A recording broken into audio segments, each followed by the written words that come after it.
Remember, I'm staying at your place and you're staying at Shelly's, and Shelly's supposed to be crashing with me tonight, Kitty. Mix any of this up and we're dead. Oh, please. Like this is the first all-nighter I've ever pulled. I know what you're up to, you know. What are you talking about, Mom? The fact that this fictitious little sleepover at Shelley's just happens to coincide with David Fisher's parents visiting his grandmother in Florida? I wasn't born yesterday, Kitty Pryde. Try not to forget that it wasn't a million years ago. I was 14 myself. So what are you saying? That I'm a liar now? Call Shelley's parents and check if you like, but you're only going to look like some crazy, neurotic mom. Actually, I've already called, and she's not going to the party anymore either, Kitty. In fact, her dad said she's grounded for a month. Oh, great. That's just fabulous. It's not enough that I'm the only girl in school missing this thing. Now you have to go and ruin it for my friends, too?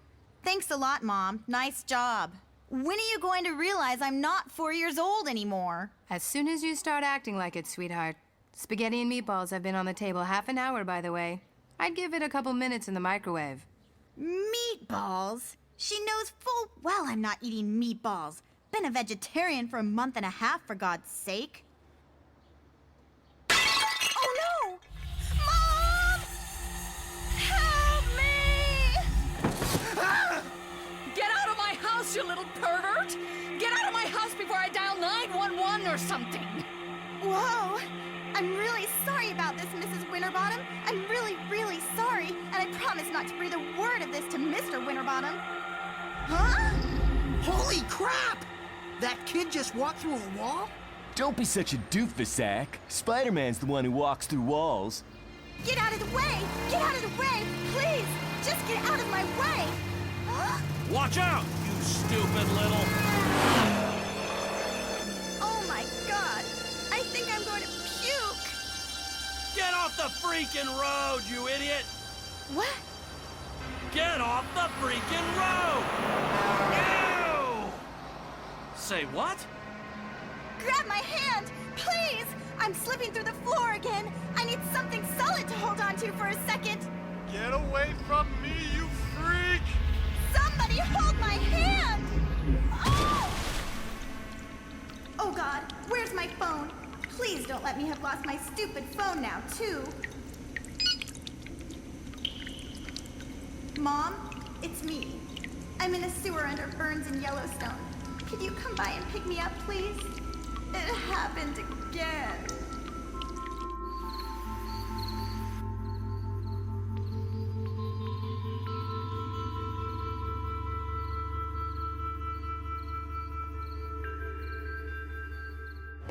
So you're the telepathic one, right? Telepathic enough to know you don't believe in mind reading, Mrs. Pride. Is it true you were the first student at the school? No, the professor saved Cyclops from a lynch mob 1 full week before he checked me out of the Psychiatric Institute, ma'am. Cyclops being the boy in the jet with the nice brown hair, incidentally. Oh my God!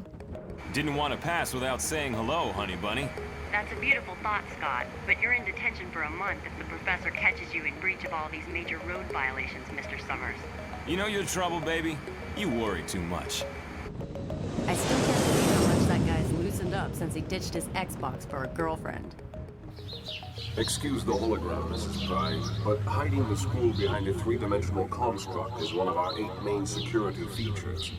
I know this all looks a little paranoid, but believe me, if it wasn't for the Japanese camouflage technology, some lunatic would have burned us to the ground by now.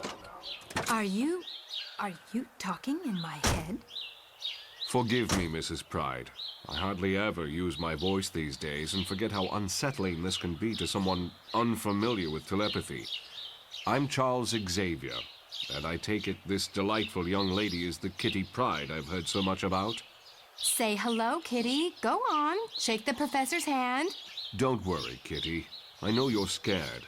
I can also tell you from here that your suspicions are correct and you're indeed a mutant. But we're really not as frightening as the newspapers say. Your gifts might be unpredictable and dangerous at the moment, but in time I can train you to use them safely and responsibly. Don't worry about shielding your thoughts either, Kitty.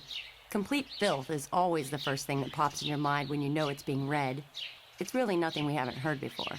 Would you like Jean to give you a look around the school to see the kind of things we're doing here, Kitty? Just to see what you think of the place. Sure. Why not? Excellent. That means your mother and I can have a nice little chat in my private office. So, how did you get to meet the professor?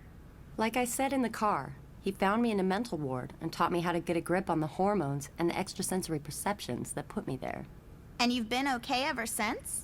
Well, apart from the occasional migraine or the subconscious telekinesis shifting my bedroom furniture around while I'm sleeping, just try to remember that none of us were able to control our mutant abilities when we first got here, Kitty. Even that perfect boyfriend of mine couldn't open his eyes without blasting everything in sight until the professor designed a special ruby quartz visor for him to see through. As for Storm, when she signed up, she was hitting things with lightning bolts every time she sneezed. Wow, you get flying lessons here too? Oh, you learn to fly, drive, jet ski, and deactivate nuclear bombs, Kitty. But Cyclops and Storm are just back from an undercover op in San Francisco. Believe it or not, they were posing as high school students to investigate the disappearance of a 13-year-old mutant boy up by Pacific Heights. Colossus and Wolverine over there are just home from a joint effort with the NYPD to bust an illegal street drug derivative of some poor telepath's cranial fluid.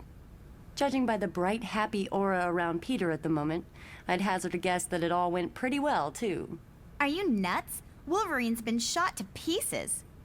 Oh, do not worry about these little bullet holes, my friend. His healing factor has already restored all his major organs, and he should be fighting fit again by the time we are scheduled for our Danger Room exercises. Danger Room? Our training arena, Kitty. Just imagine your old high school gym rigged up with every death trap you can think of, and you're pretty much halfway there. We used to use a virtual reality version, but the program kept crashing. I think the tangible one works better anyway. Who's in here? Another cute guy? Oh, that's our resident genius. I'd introduce you to him, but Beast isn't really very sociable at the moment. He just broke up with Storm a few weeks back. And between you and me, I think all this fuss with Iceman leaving has been getting him down a little, too. Iceman has had 6 operations in the last 12 weeks. Iceman has steel pins in his legs where 2 healthy bones used to be. Iceman is going to be on painkillers and antidepressants for the rest of his life. And you're asking me if his parents are suing for wrongful neglect? My boy, they're suing Charles Xavier and the Xmen for $50 million. And they've asked me to lobby to have this secret cult of theirs closed down. I don't care if the Xmen pledge to protect humanity, or if their friends in the Brotherhood of Mutants have promised some kind of temporary ceasefire. These mutants are using our cities as playgrounds, and we only have to ask the dead in Paris, or Rome, or Madrid, or Berlin to find out where that's going to lead us. Private jets? Sports cars? Designer superhero costumes? Who pays for all this stuff, Jean? To tell you the truth, nobody's really sure. We know the school's sponsored by a consortium of anonymous billionaires, but the professor's always very coy about the details. You can't really blame them for keeping quiet either. Any sign of sympathy for the mutant cause, and you'd be out of business in a week. The Danger Room. I hate doing these workouts when Cyclops is filling in for Chuck. I bet that snotty little punk really gets off on seeing me jump through all these hoops for him. Oh, lighten up, Wolverine. You had your chance with Genie and you failed. Let Cyclops have a try. He is a good guy with outstanding chiseled cheekbones. You don't get it, Petey. Genie and I had been doing this little dance for a while, pretending we weren't interested in flirting with other people, but we always knew the score. Please do not hit me with one of those lame conspiracy theories about how Xavier is brainwashing us like he brainwashed Magneto. If that was the case, would Cyclops have left to join the Brotherhood of Mutants? Would I have ever run home to Russia in search of a normal life? Yeah, but you all came running back, bub. Don't forget this part of the story. What's wrong, Mrs. Pride? You seem a little hesitant about letting Kitty study here. Has my school failed to meet your expectations in some way? No, not at all. I'm actually very impressed with the place, Professor. Not least because a syllabus built around mutation means Kitty won't get any of that creationist nonsense. It's just this preoccupation with violence everyone seems to have around here. It just seems weird coming from a man who's always preaching about post-human pacifism. We live in a very violent world, Mrs. Pride, especially when you exhibit some degree of uniqueness. I've always found that teaching children how to defend themselves is just as important as teaching them Macbeth or the formula for quadratic equations. I know what you're saying, and I appreciate that nobody's better qualified to help Kitty with her condition. But, well, this Xmen thing that's been all over the papers lately, and the fact that his parents are suing you for forcing him to fight your mutant son back in Germany. God, how can I put this without sounding selfish? I don't want Kitty doing anything dangerous. I just want you to teach her how to control this intangibility thing and get everything back to normal again. I'm afraid you're deluding yourself, Mrs. Pride. Your daughter is X-Factor positive, and that's about as far from normal as the human species can get at the moment. I don't care. My only concern is Kitty right now, and I don't want to call in the middle of the night saying she's been blown up fighting terrorists in Addis Ababa. I love the idea of some 21st century school that doesn't train kids to be wage slaves and corporate robots. But I'm only leaving Kitty in your care if you promise me she's never going on one of those insane superhero missions you use to promote your mutant agenda. Actually, my mutant agenda is to provide an alternative to the current education system and the unfair society we have to deal with at the moment, Mrs. Pride. My dream is to have these walls brimming with mutants and my schools situated in every town and city in the world. Perhaps then mutants like your daughter won't have to hide their gifts and pretend to be normal. Look, just promise me you aren't going to give her a silly name and make her fight the latest lunatic who wants to blow up the Statue of Liberty or anything, Professor. Of course, I must respect your wishes, but I think you're making a terrible mistake here, Mrs. Pride. Outside. Kitty, what happened?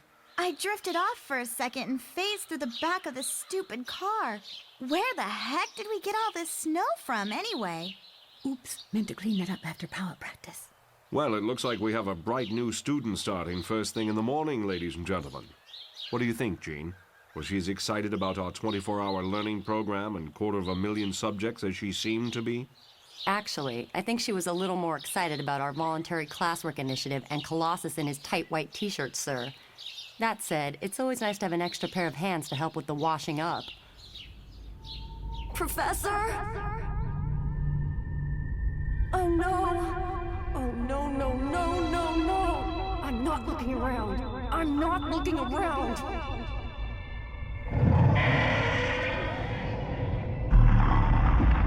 Professor! Oh my God, she's having some kind of seizure. Hold her down and make sure she doesn't bite through her tongue, Cyclops. I'm telekinetically adjusting her acetylcholine and dopamine levels. The visions are back, Professor! The mind blocks aren't working anymore! The visions are back!